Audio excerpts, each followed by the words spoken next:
말씀의 제목을 함께 읽어보시겠습니다. 안심하라 두려워하지 말라. 우리 옆 사람하고 이런 주님의 주시는 평강을 누리기를 소망하면서 한번 인사하시겠습니다. 샬롬 평안하세요 하고 인사하십시오. 네, 샬롬 평안하십시오. 이 평화가 없는 이 시대에 하나님의 진정한 평화와 위로와 은혜가 넘치기를 바랍니다. 요즘 세계 지도자들 중에 완고한 민족주의자들 또 국가 중심주의자들이 많아서 걱정입니다. 일본의 아베 총리가 그렇고 미국의 트럼프 대통령이 그렇습니다. 또 중국의 시진핑, 러시아의 누군가요? 푸틴 대통령이 그렇고 또 필리핀에는 두테르테라고 하는 사람까지 뭐 북한의 김정은은 뭐 말할 것도 없고 모두 예측 불허의 행동을 하는 인물들이라서 인류 보편의 가치인 평화와 사랑 또 인권이라고 하는 인류 보편의 가치를 따르기보다는 힘의 논리, 자국 우선의 논리, 자본 우선의 논리가 가속화될 것이라고 하는 전망이 나오고 있습니다. 지난해 예상을 깨고 도널드 트럼프가 미국 대통령이 되었을 때 뉴욕 대학의 폴 크루그만 교수, 저희 크루그만 칼럼으로 유명한 그 교수가 이 뉴욕 타임즈에 기고를 하기를 우리는 누군지를 너무나 몰랐다, 이런 탄식 어린 그런 칼럼을 게재한 적이 있었습니다. 근데 우리도 마찬가지지 않습니까? 여성 대통령 나오면 잘 될 줄 알았는데, 잘할 줄 알았는데 결과적으로 보니까 우리 자신을 너무 몰랐다는 그런 생각이 듭니다. 요즘 격동하는 이런 혼란스러운 상황이 마치 오늘 본문의 폭풍 속에서 표류하는 그런 제자들과 모습과 비슷하다는 생각이 듭니다. 그렇지만은 비록 나라 안팎으로 어수선한 때이지만 이럴수록 하나님의 관점에서 세상을 보고 신앙의 기본기를 잘 따라가며 든든히 할 수 있기를 바랍니다. 오늘 말씀을 통해서 우리에게 가르쳐 주시고자 하는 그 하나님의 뜻을 잘 깨닫고 바르게 적용할 수 있는 저와 여러분들 다 되시기를 바랍니다. 오늘 본문에 우리가 읽었던 말씀은 예수님이 바다를 위를 걸었던 기적을 소개하고 있습니다. 성경에는 하나님의 초자연적 기적이 많이 나오죠. 오늘날은 이런 초자연적 기적이 흔한 시대는 아닙니다. 그러나 성도들에게 하나님은 여전히 기적을 베푸십니다. 다만 성경 시대에는요, 초자연적 모습으로 나타났다면 오늘날은 대부분 자연적 형태로 녹아들어 있어서 우리가 하나님이 기적적으로 역사하셨는지 잘 알아채지 못할 뿐입니다. 지난 한 주간도 우리는 당연하게 별 탈 없는 시간을 보낸 것 같지만 실은 그 속에는 하나님의 기적적 간섭하심이 있었기 때문에 오늘날 우리가 한 주간 잘 보내고 광야 같은 이 세상을 잘 험난한 세상을 건너서 주일 예배할 수 있게 된 것도 알고 보면 하나님의 놀라운 기적적 섭리가 그 속에 있었기 때문에 가능한 것입니다. 우리가 성경에 나타난 기적을 잘 이해하는 것은 하나님께서 우리에게 어떤 큰 복을 주셨고 또한 지금도 어떻게 역사하시는지를 아는 데 매우 중요합니다. 그래서 그냥 과거에 그런 일이 있었다라고 하는 것을 우리가 아는데 그치지 않고 나와 무관한 것이 아님을 말씀 속에서 깨달을 수 있기를 바랍니다. 오늘 마태복음 14장에 보면은요, 전체적으로 세 가지 기적이 등장하고 있죠. 예수님께서 기적적인 병자의 치유를 해주셨던 장면이 먼저 앞부분에 기록되고 있죠. 그리고 15절부터 21절에 보면은 이제 오병이어의 기적으로 5,000병을 먹이셨던 사건을 기록하고 있습니다. 그리고 오늘 우리가 읽었던 본문에는 물 위를 걸으셨던 기적이 등장합니다. 이렇게 세 가지 기적이 나옵니다. 이런 기적들을 간략하게 살펴보고 또 오늘 물 위를 걸으신 기적의 의미가 무엇인지 오늘날 우리의 삶에 어떻게 적용할지를 함께 생각을 나누도록 하겠습니다. 먼저 여기 13절, 14절 보시면은요, 이제 병자를 고치신 기적이 나옵니다. 사실 그 앞에는 다른 사건이 기록되고 있죠. 무슨 사건입니까? 세례 요한이 참수되는 사건입니다. 세례 요한이 죽었습니다. 헤로드 왕이 세례 요한을 참수했다는 소식을 전해 듣고 우리 예수님께서는 광야로 가십니다. 도시를 떠나서 빈들로 가십니다. 그 빈들로 가시는 주님의 마음이 어땠을까? 세례 요한의 죽음 소식에 예수님의 그 마음이 짐작이 갈 것 같지 않습니까? 주님이 이 땅에 오셨을 때 보라, 하나님의 어린 양이로다 외쳤던, 먼저 가서 그 길을 예비했던 그 선지자 세례 요한, 엘리야보다 더 큰 애라고 우리 주님께서 평가를 하셨던 그 인물이 이렇게 무력하게 참수당했을 때 우리 예수님의 마음이 얼마나 슬펐겠습니까? 그래서 예수님께서 빈들에 가서 기도를 하셨을 것 같아요. 놀랍게도 그 빈들에 있다는 사실을 사람들이 알아챘습니다. 그리고 수많은 사람들이 각처에서 빈들로 모여들기 시작합니다. 그래서 여기 얼마나 많이 모여들었습니까? 요즘식으로 말하면 주최 측 추산 5만 명, 5천 명 그리고 뭐 아이들과 여자들까지 다 합하면 한 2만 명 정도 모여들은 것 같아요. 그 사람들이 말씀을 듣는데 보니까 배가 고픕니다.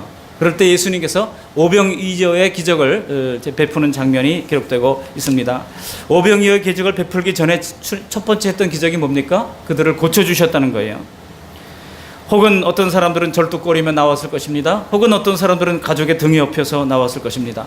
가난과 절망적인 얼굴 가운데 한 가닥 희망을 품고서 각처에서부터 예수님께로 몰려온 것입니다. 그런데 여기서 예수님께서 그 기적을 베푸시는 이유가 분명하게 기록되고 있죠. 가지가지 인생고에 시달리는 사람들이 불쌍해서 병을 고쳐주셨다는 거예요. 여기 14절 말씀을 같이 한번 읽어보실까요? 14절. 우리가 읽지는 않았습니다만 우리 14장 14절 말씀 함께 읽어보십니다. 예수께서 나오사 큰 무리를 보시고 불쌍히 여기사 그 중에 있는 병자를 고쳐주시느라. 불쌍히 여기셨다는 겁니다. 가지가지 인생고에 시달리는 사람들을 우리 주님께서는 불쌍히 여기시는 거예요. 이 불쌍히 여기다라고 하는 이 원어를 영어 성경에는 컴패션이라고 하는 말로 번역을 해놓았더라고요. 여러분, 컴패션이 무엇입니까? 패션이 고통이잖아요. 컴이라고 하는 것은 뭐뭐와 함께라고 하는 접두어입니다. 그렇기 때문에 고통을 함께 느끼는 이 능력, 이게 긍휼이에요. 불쌍히 여기라고 우리 주님께서는 에베소서 4장 32절에 말씀하고 있지 않습니까? 우리 옆 사람 얼굴을 잠시 들여다보시면서 불쌍한 눈으로 잠시 한번 응시해 보시기 바랍니다. 알고 보면 불쌍해요, 안 불쌍해요? 알고 보면 다 불쌍해요. 다 불쌍하지 않은 사람이 하나도 없어요.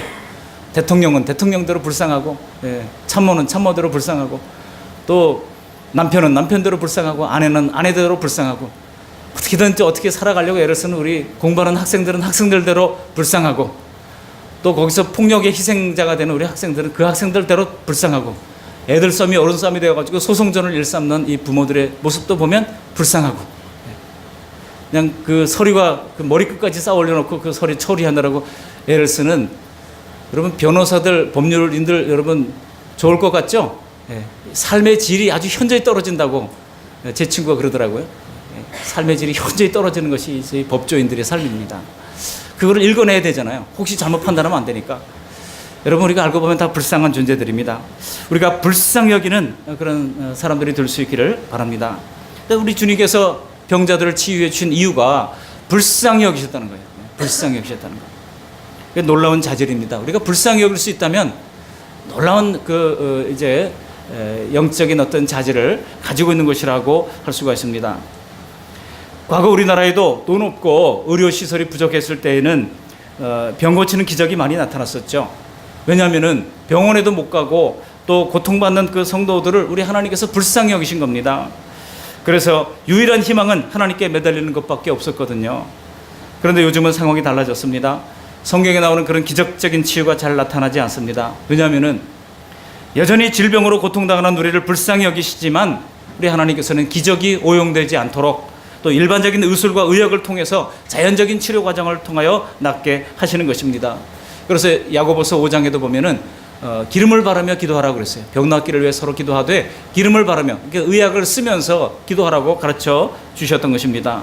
그러므로 여러분, 너무 우리가 하나님의 기적적인 치유에만 의존하기보다는 병원에서 치료도 받으면서도 빨리 낫기를 위하여 기도하는 것이 합리적인 것이고 올바른 태도인 것입니다. 왜냐하면 하나님은 이 자연의 이치를 역행하는 기적에는 신중하십니다. 그리고 어떤 때는 너무 인색하기조차 하십니다. 실제로 기적의 치유가 나타난 경우들을 보면은 무슨 데이비 카퍼필드처럼 많은 사람들에게 관심을 끌고 많은 사람들이 이제 집중을 받기 위해서 했던 것이 아니에요. 전부 다 하나님의 영광을 드러내기 위하여, 또 복음 증거를 하기 위하여, 이렇게 영혼을 얻기 위하여, 그런 경우 외에는 아주 드물다고 하는 사실을 우리가 발견하게 됩니다. 또 하나님은 이미 지구 환경과 우리 몸에 가장 맞는 그런 의약품들을 우리 밥 속에, 우리의 식생활 속에 이미 다 풍성히 만들어 놓으셨어요. 그래서 오늘날 하나님의 기적은 이 자연 법칙 안에서 우리에게 일어나는 것이 일반적입니다. 그 안에도 하나님의 분명한 간섭하심이 역사하시고 그 안에도 하나님의 기적적인 은혜가 녹아 있는 것입니다. 따라서 오늘날도 우리는 종종 이런 하나님의 기적적인 은혜를 경험하고 있는 것입니다. 그날 예수님께서 빈들에서 병자들을 고쳐주신 것은 고통당하는 사람들에 대한 긍휼과 연민 때문이었고, 그런 하나님의 마음은 지금도 동일하게 우리에게 이어지고 있는 줄로 있습니다. 그러나 성경의 기적에는 겉으로 드러난 것 이상의 의미가 있습니다. 겉으로 드러난 질병의 치유는 바로 내면의 죄로부터의 치유를 상징적으로 보여주는 것입니다. 뭐로부터의 치유라고요? 죄로부터의 치유. 이 죄 문제를 해결하는 죄로부터의 치유를 주님께서는 이 육신의 질고를 치유하는 것을 통해서 상징적으로 보여주셨다는 거예요. 또한 이렇게 맹인이 눈을 뜨고 또 저는 자가 고침을 받고 귀머거리가 듣는 이런 기적은 이사야서에 나타난 대로 메시아가 할 일임을 예고하고 있습니다. 우리 예수님 오시기 700년 전에 이미 이사야는 메시아가 나타나면 이런 일이 일어날 것을 예고한 바가 있습니다. 그래서 이런 기적은 메시아가 할 일을 구약 성경의 예언대로 성취하신 그런 예수님께서 메시아라는 사실을 증언하는 역할을 하는 것이죠. 그러니까 이런 기적을 통해서 구원의 진리들을 우리 하나님께서는 다양하게 보여주시고 있는 것입니다. 그러므로 우리는 이런 기적을 행하신 예수님이야말로 바로 선지자들을 통해서 무수히 예언되었던 바로 그 구원자, 예수님께서 바로 그 구원자라는 사실을 믿게 되는 것이죠. 두 번째 기적이 있었죠. 바로 오병이어의 기적입니다. 오늘 본문에 예수님께서 유일한 오병이어의 기적을 오늘 본문 우리가 읽었던 본문의 바로 앞에 있죠. 오병이어의 기적을 행하십니다. 보리떡 5개와 물고기 2마리로 5,000명을 먹이신 기적을 베푸셨습니다. 당시 예수님을 따라다녔던 사람들은 돈 있는 사람들이 아닙니다. 나중에 오병이어의 기적만 베푸신 것이 아니라 그로부터 3일 뒤에 우리 예수님께서는 7병이어의 기적도 베푸십니다. 그런데 15장 32절을 보실까요? 우리 한번 넘어가서 15장 32절 말씀을 읽어보시면 그들이 사흘씩이나 예수님을 따라다녔다는 거예요. 여러분, 사흘씩이나 그냥 갑자기 어떤 선지자 나타났다고 따라다닌다 그러면 제가 생각하기에 이게 직장이 없는 사람들이 분명합니다. 그러니까 갑자기 사흘씩이나 따라다니죠. 여러분, 이 사람들은요 정말 사회에서 소외된 사람들이었을 것입니다. 그런데 우리 주님께서 그들이 먹을 것이 없다라고 그들을 이제 살펴주시는 장면을 기록하고 있는데요. 우리 15장 32절 말씀을 함께 읽어보시겠습니다. 예수께서 제자들을 불러 이르시되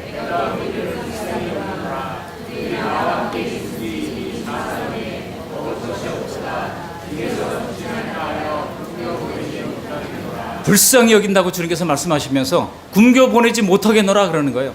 굶겨 보내지 못하겠노라. 저는 이 말씀을 읽으면서 얼마나 마음이 따뜻해지고 은혜가 되는지 몰라요. 굶겨 보내지 않으시는 것이 예수님의 마음이시구나. 굶겨 보내지 못하겠노라. 여러분, 이 말씀을 보시면은요, 예수님께서 왜 이런 기적을 행하셨는지 그 긍휼하심이 생생히 느껴지지 않습니까? 배고픈 사람들을 하나라도 더 먹이고 싶었던 것이 우리 예수님의 마음이라고 하는 것입니다.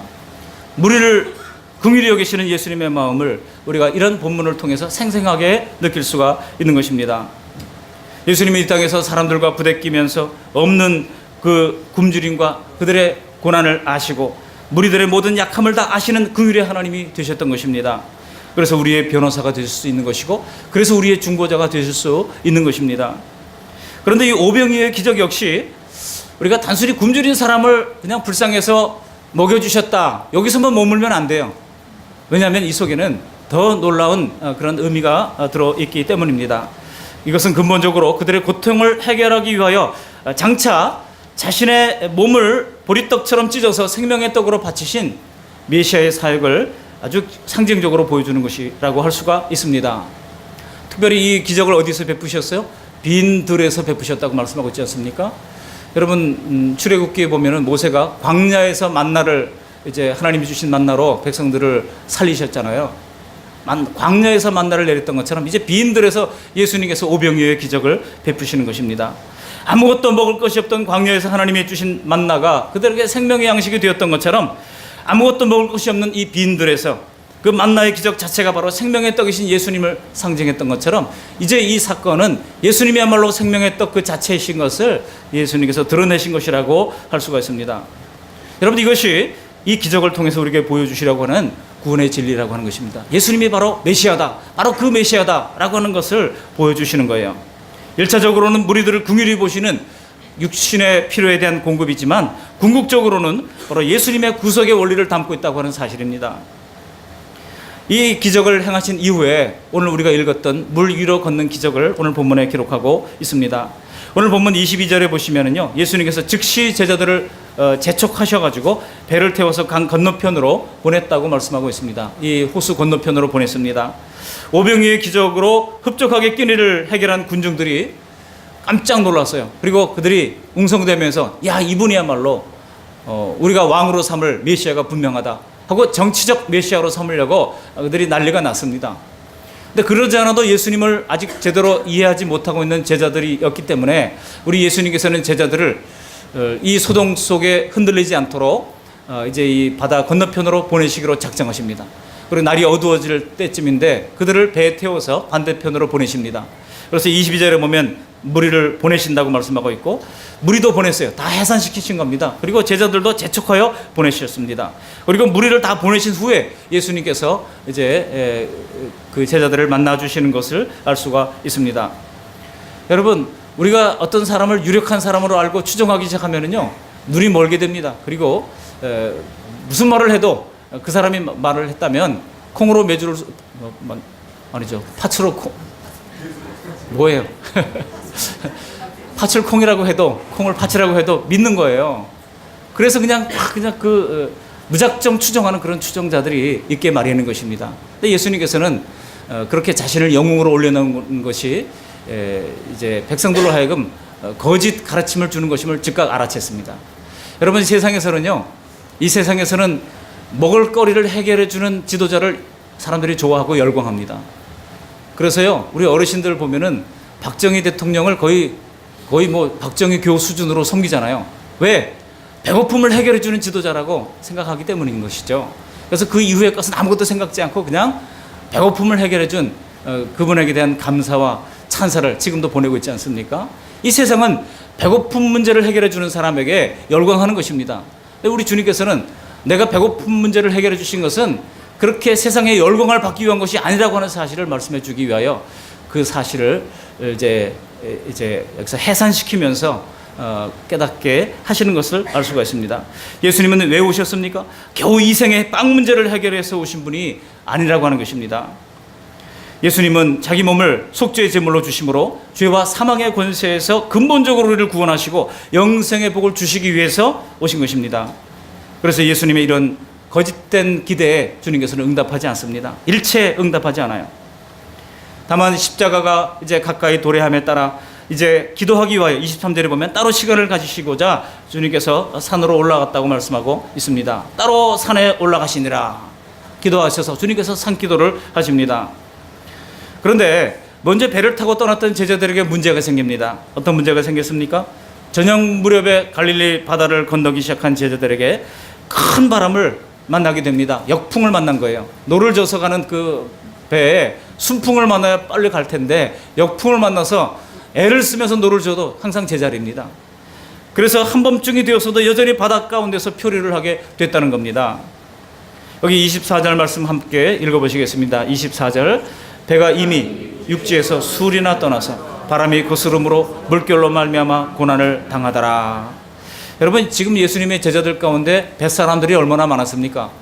일생 동안 바다에서 물고기나 잡으면서 먹고 살았던 그 사람들입니다. 한마디로 물고기 잡는 어부의 이력이 이제 아주 탄탄하게 붙었던 사람들이 예수님의 제자들이었습니다. 그러나 그들의 경험만으로는 그 배를 컨트롤할 수 없을 만큼 거센 바람으로 곤욕을 치르고 있었다는 거예요. 병행 구절인 마가복음 6장 48절에 보면은 예수님이 바람이 거스름으로 제자들이 힘겹게 노젓는 것을 보시고라고 그랬어요. 보시고. 주님께서는 산 위에서 지금 그 갈릴리 바다 가운데 힘겹게 고통하는 그 제자들의 모습을 다 보시고 계셨다는 거예요. 이 보시고라고 하는 말씀을 제가 묵상하다가 몇 가지 깨달은 것이 있습니다. 여러분, 지금 예수님께서 제자들이 풍랑 속에서 고생하는 것을 다 보고 계셨다는 거예요. 그리고도 출동하지 않으셨어요. 여러분, 예수님을 무슨 119 대원으로 착각하지 마시기 바랍니다. 우리가 주님 앞에 딱 아뢰면 주님이 즉각 출동해가지고 우리 모든 문제를 탁 해결해주는 알라딘의 램프에 나오는 그런 종이 아니에요. 예수님은 보시고 가만히 기다리십니다. 이거 환장할 노릇 아닙니까? 다 알면서도 그냥 가만히 내버려 두시는 거예요. 여러분, 오늘 이런 예수님의 모습을 보면서 우리가 적용할 점을 세 가지로 적용하면서 은혜를 나누고자 합니다. 첫 번째로, 하나님께서는 우리 시련을 통해서 역사하신다는 거예요. 뭐를 통해 역사하신다고요? 시련을 통해서 역사하신다는 것입니다. 그렇다면 우리는 어떻게 되겠습니까? 주님께서 주신 시련이라면 우리는 견뎌야 합니다. 견뎌야죠. 마태복음 24장 13절에 끝까지 견디는 자는 구원을 얻으리라 그랬어요. 여러분, 공부하는 사람들도 졸립죠? 우리 학생들도 공부할 때. 그럴 때 어떻게 됩니까? 견뎌야 합니다. 잘 견뎌야죠. 저도 어떤 책을 볼 때 머리가 아프면은요, 옛날에 책상에 그 라이트가 들어오는 책상 있지 않습니까? 이게 앞에 돌출되어 있어요. 그럼 거기다 머리를 딱 대면은 이게 머리가 덜 무거워져요. 근데 그냥 되니까 여기 또 뻘겋게 막 이게 색깔이 막 달라지고 아프더라고요. 그래가지고 거기다가 스티로폼을 붙여놨어요. 딱 되니까 너무 좋아요. 그러니까 이게 30분밖에 못 볼 거를 2시간, 3시간 가더라고요. 그래가지고 이렇게 했던 적이 있습니다. 여러분, 끝까지 견디는 자는 마침내 끝이 있어요. 끝까지 견디다 보면 마침내 끝이 있습니다. 옛날에 제가 어린 시절에 옥수수를 이렇게 타겠던 적이 있는데요. 이렇게 산처럼 쌓아놔요. 그리고 그거를 그 송곳 같은 것으로 이렇게 말른 옥수수를 이제 해가지고 자루에 담아야 되는데 끝이 보이지 않아요.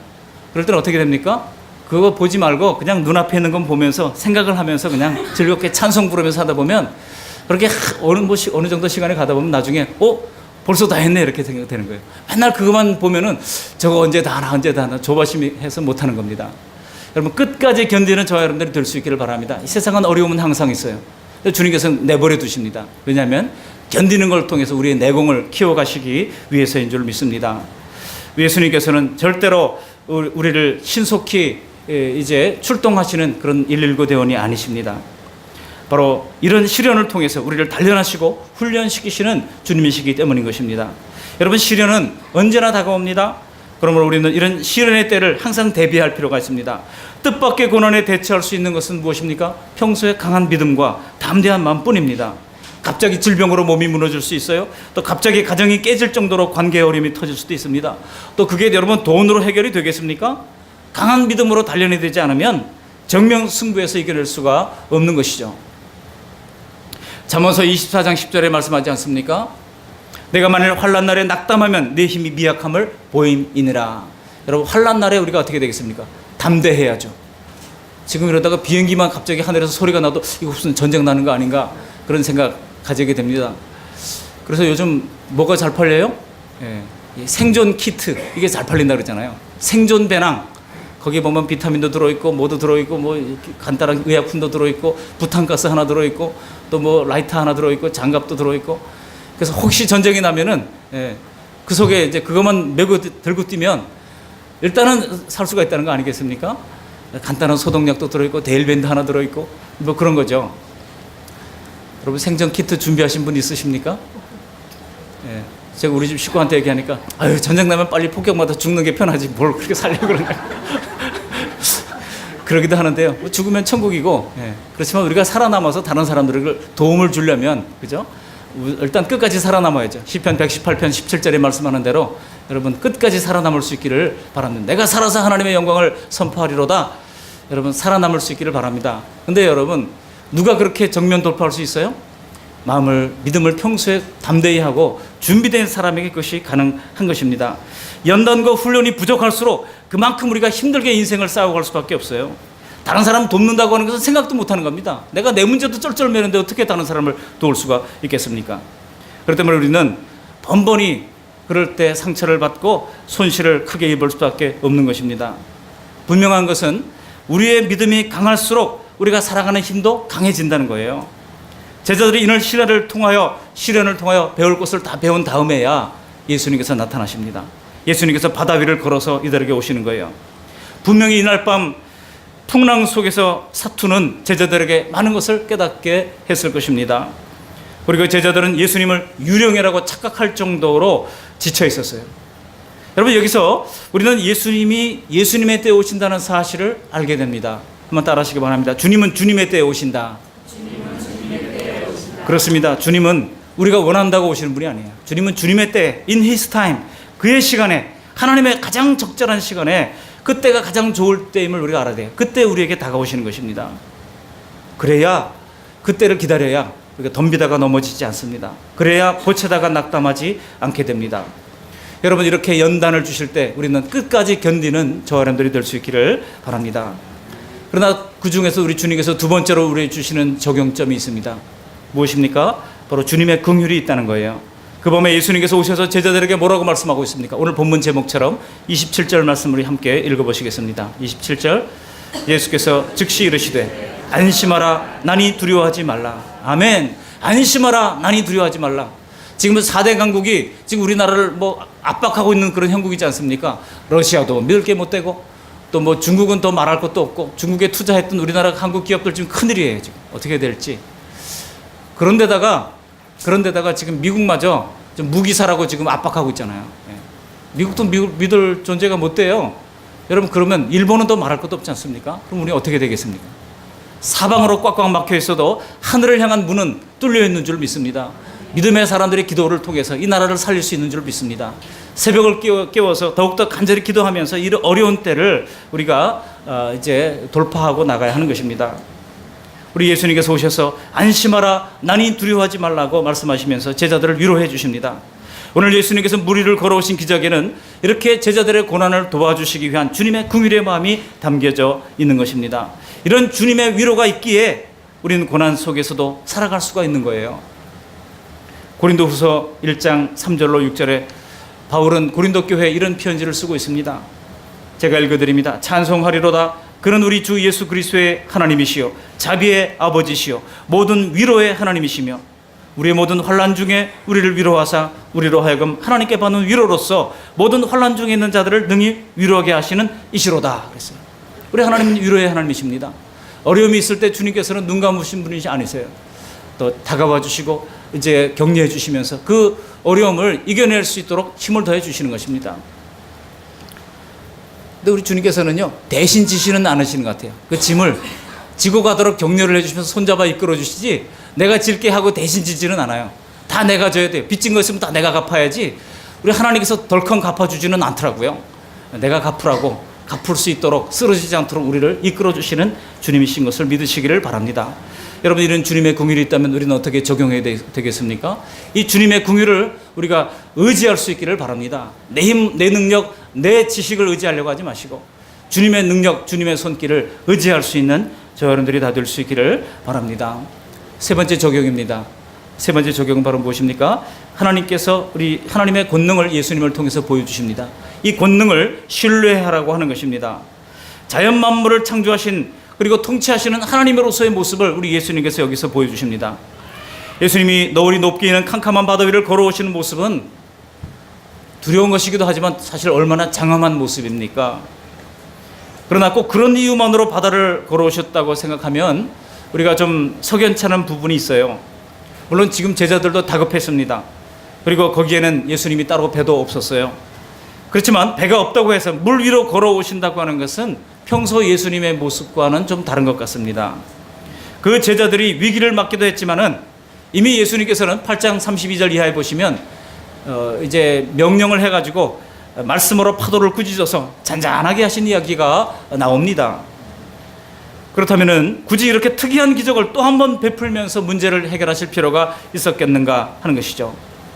그렇다면 오늘 물 위로 걸으신 예수님의 이 기적에는 우리가 눈으로 보는 그 기적 이면에 숨은 또 특별한 은혜가 있다는 거예요. 그것이 무엇이겠습니까? 여러분 이것도 앞서 봤던 기적처럼 메시아의 사역과 관련해서 우리가 볼 필요가 있습니다. 여러분 메시아가 바다를 걸으신다고 하는 것이 구약 성경에도 이미 예언되어 있어요. 어디에 그런 예언이 있습니까? 우선 여기 제자들을 괴롭히는 흉악한 바다는 성경에서 종종 세상을 상징하는 것이라고 말씀하고 있습니다. 또 악의 세력을 상징하는 것이라고 말씀하고 있습니다. 대표적인 것이 에스겔서 28장 내용입니다. 이사야 27장도 있고 에스겔 28장도 있는데요. 에스겔 28장 2절 말씀을 제가 읽어드립니다. 주 여호와께서 이같이 말씀하시되 내 마음이 교만하여 말하기를 나는 신이라 내가 하나님의 자리 곧 바다 가운데에 앉아 있다 하도다. 이게 무슨 얘기냐면 사탄이 지금 하늘에 계신 하나님과 대비되는 땅의 중심으로서의 바다를 자기가 차지하고 앉아 있다고 지금 이야기하는 장면이에요.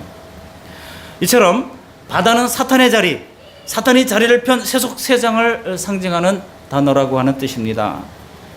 또한 이사야서 27장 1절을 보시면 이렇게 기록하고 있어요. 그날에 여호와께서 그의 견고하고 크고 강한 칼로 날렘 뱀 리워야단 곧 꼬불꼬불한 뱀 리워야단을 벌하시며 바다에 있는 용을 죽이시리라 그랬어요.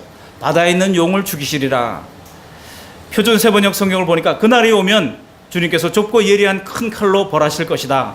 매끄러운 뱀 리워야단, 꼬불꼬불한 뱀 리워야단을 처치하실 것이다 그랬어요. 여러분, 그날이 언제를 말하는 것이겠습니까? 바로 하나님께서 악을 징발하고 세상 백성들에게 평화를 주실 메시아가 오실 메시아의 날을 말하고 있는 것입니다. 그 메시아의 날이 오면 이런 이제 악한 뱀, 바다의 괴물을 죽이시는 그런 역사를 일으켜 주실 것을 말씀하고 있는 것입니다. 또한 신약 성경에도 있어요. 요한계시록 13장 1절에 보니까 이런 말씀을 기록하고 있습니다. 내가 보니 바다에서 한 짐승이 나오는데, 바다에서 한 짐승이 나온다고 말씀하고 있습니다. 뿔이 10이고 머리가 7이라. 여러분, 여기서도 바로 바다는 이 마귀가 나오는 장소를 상징하고 있습니다.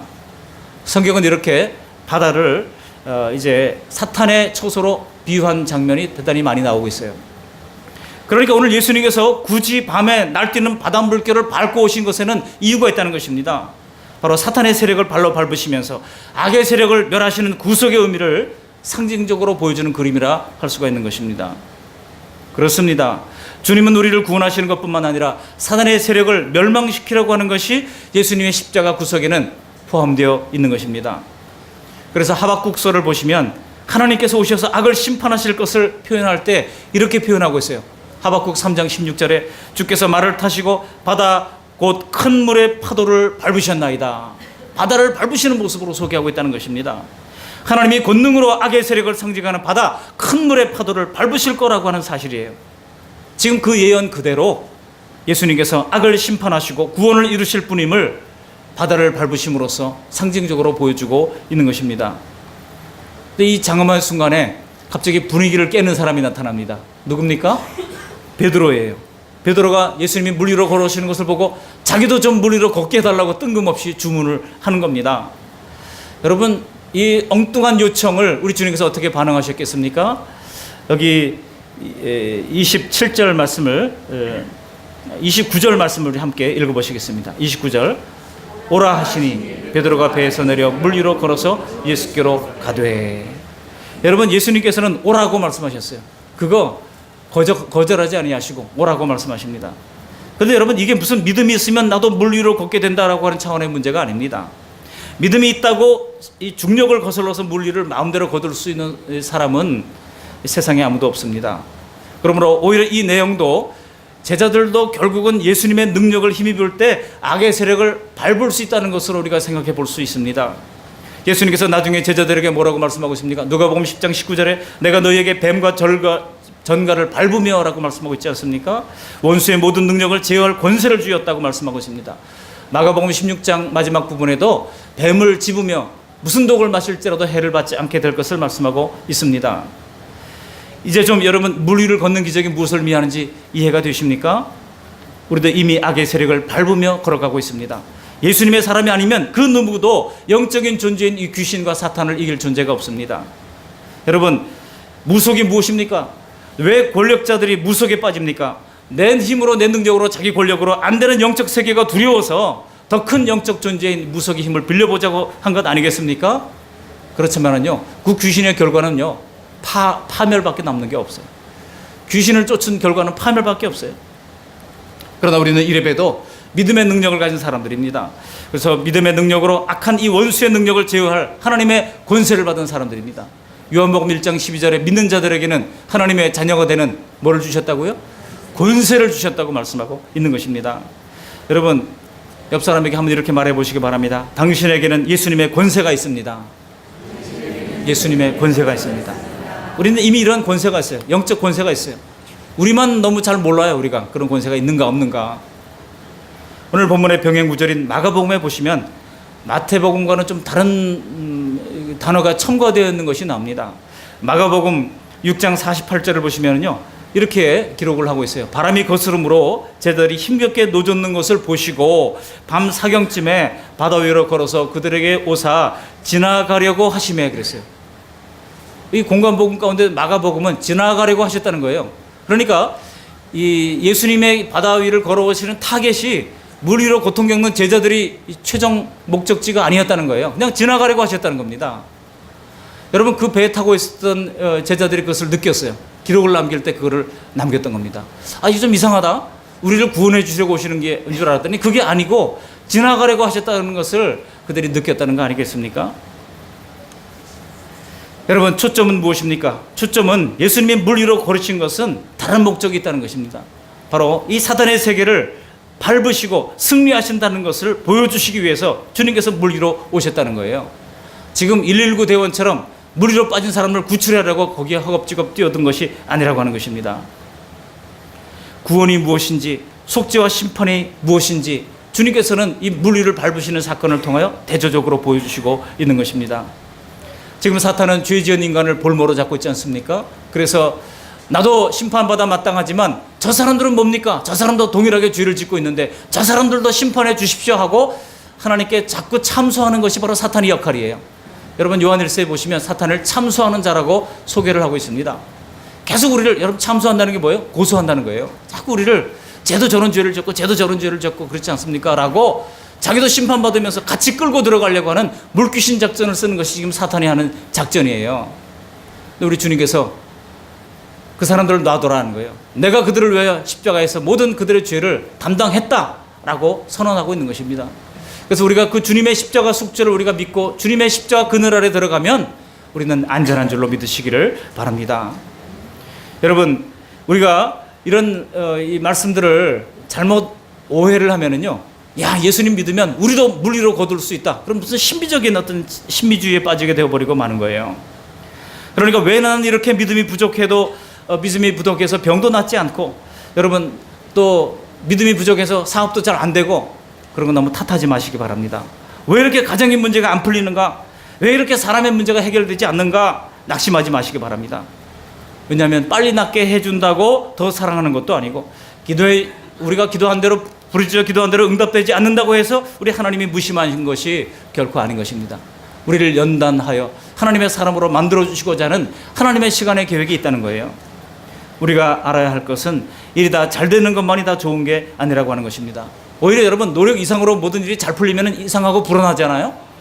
우리가 땀 흘린 대가로 받는 것이 정당한 것이고 그것이 떳떳한 것이고 자랑스러운 것이지, 우리가 속여서 취하고 그렇게 했다면은 내 노력 이상으로 뭔가 잘 되면 어떻게 됩니까? 이상하게 불안하잖아요. 이게 뭔가 좀 잘못되는 거 아니야? 어떤 개그맨이 공황장애를 겪고 있다고 그러더라고요. 근데 그 이유를 본인이 뭐라고 설명했는지 아십니까? 자기 실력보다 너무 잘 나간다는 거예요. 막 사람들이 찬사를 하고 이렇게 잘 나가는데 이러다가 갑자기 천당에서 지옥으로 떨어지는 거 아니야? 내 실력은 요만큼밖에 안 되는데 사람들이 이렇게 봐준다는 거예요. 그러니까 그게 두렵더라는 거예요. 그 두려운 것이 공황장애로 나타났다고 스스로 진단을 하고 이야기하는 것을 봤습니다. 여러분, 우리 신앙의 관점은 세속적으로 잘 되는 것에 집중하는 것이 아닙니다. 내 마음과 행동을 나를 구원하신 하나님께 발맞춰서 나 자체를 복되고 온전한 사람으로 우리 주님께서는 고쳐가는 것이에요.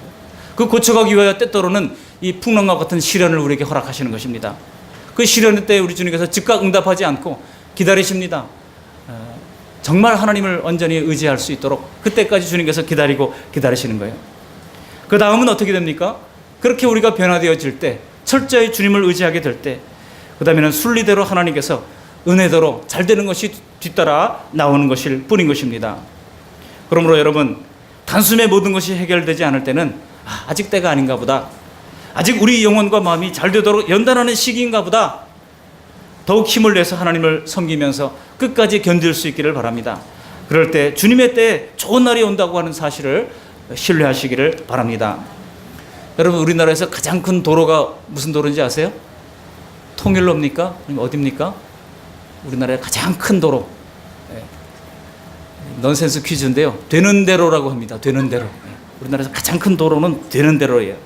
누가 보면은 신자들의 삶이 뭐 되는 것도 없고 안 되는 것도 없는 것 같은, 소위 되는 대로 가는 것처럼 보입니다. 그러나 우리가 타고 가는 배의 주인은 예수님인 줄 믿으시기 바랍니다. 그러므로 물결이 거세고 제자리에 맴도는 것 같아도 주님이 승선하시기만 하면 우리는 아침내 그 목적지에 이르게 된다고 하는 사실입니다. 오늘 본문 32절에 보시면 예수님께서 배에 오르매, 우리 32절 말씀 같이 한번 읽어보실까요? 배에 함께 오르매 바람이 그치는지라 그랬습니다.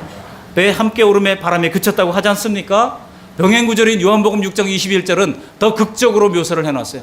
요한복음 6장 21절 말씀을 읽어드립니다. 이에 기뻐 배로 영접하니 배는 곧 그들이 가려던 땅에 이르렀더라 그랬어요. 곧 그들이 가려던 땅에 이르렀다고 말씀하고 있습니다. 순식간에 배가 원하는 곳에 이동했다고 요한은 기록하고 있는 것입니다. 오늘 보면 33절에 보면 그제서야 제자들이 어떻게 고백을 하고 있습니까? 이 제자들의 믿음이 훨씬 더 성장했다는 사실을 우리 33절을 통해서 알 수 있어요. 우리 33절 말씀을 함께 읽어보십니다. 배에 있는 사람들이 예수께 절하며 이르되 진실로 하나님의 아들이로소이다 하더라. 기적을 나타내는 것이 중요한 것이 아니라 예수님을 바로 아는 것이 훨씬 더 중요한 것이라는 거예요. 이게 바로 물 위로 걸으신 예수님께서 행하신 그 기적을 베푸신 이유인 것입니다. 여러분, 누군가에게 절한다고 하는 것은 때로는 수치스러운 일일 수 있습니다. 그렇지만은 그 대상의 누군가에 따라서 그것이 수치냐 아니면 영광이냐가 갈라지게 되는 것입니다. 제자들은 지금 예수님이 이제 하나님의 아들이라고 하는 사실을 발견하고 그 앞에 엎드리면서 영광스러운 모습으로 주님을 다시 바라보게 되었을 것입니다. 내가 주님을 진정으로 섬기는 그런 자부심을 그들이 가지게 되었을 것입니다. 우리는 이러한 하나님을 성경을 통해서 알아가게 됩니다. 그리고 때로는 인생의 고통이나 시련을 통과할 때 하나님께서 우리에게 깨닫게 해주심으로 예수님을 바로 알아가게 되는 것입니다. 그런데 그것도 단번에 다 왕창 믿어지는 게 아니에요. 사람이 하나님을 한번 믿어버리고 교회에 나오게 되면은 마음을 열기까지는요, 시간이 오랫동안 걸립니다. 대개 사람들이 결정을 하기까지 소위 오랫동안 하는 게 있어요. 세 글자로 뭐라 그래요? 간보기를 합니다. 간보기. 그래서 과연 그럴까 하고 말씀을 읽으면서 이게 과연 믿을 만한 정보인지, 또한 주변 사람들의 신앙생활이 진짜인지 한번 판단해 보면서 그렇게 시간을 보내다가 또 정말 어려운 일을 만나게 되면 간절히 주님 앞에 한번 매달려 보기도 하고, 그렇게 간을 보다가 점점 하나님을 믿게 되는 어느 날 성령께서 깨닫게 해주시는 거예요.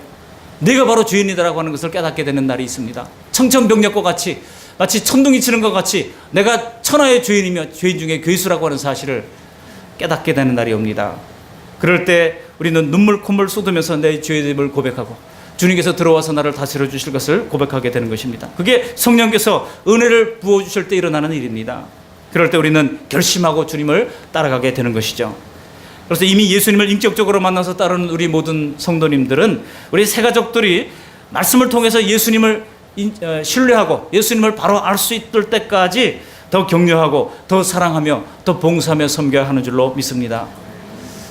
우리 한번 따라 하시기 바랍니다. 우리 새 가족들을 생각하면서 더 사랑하겠습니다. 더 섬기겠습니다.